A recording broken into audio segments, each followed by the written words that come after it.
Binawi ang suporta at nagbalik loob sa 2nd Ilocos Sur Provincial Mobile Force Company ang dalawang taga-suporta ng Communist Terrorist Group sa Barangay Poblacion West, Santa Cruz, Ilocos Sur.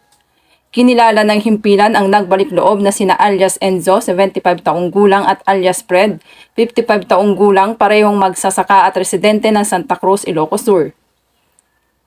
Patuloy ang panawagan ng 2nd Ilocos Sur PMFC sa mga natitira pang miyembro at taga-suporta ng CTG na sumuko at yakapin ang normal na pamumuhay kapiling ang kani-kanilang mga pamilya sa tulong ng mga programa ng pamahalaan tungo sa kanilang pagbabagong buhay.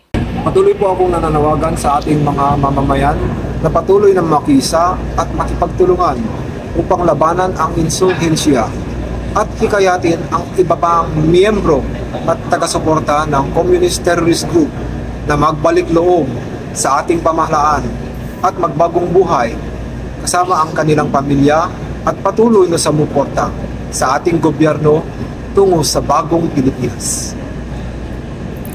Mula dito sa Ilocos Region, ako ang inyong PNN correspondent, Patrolwoman Consul.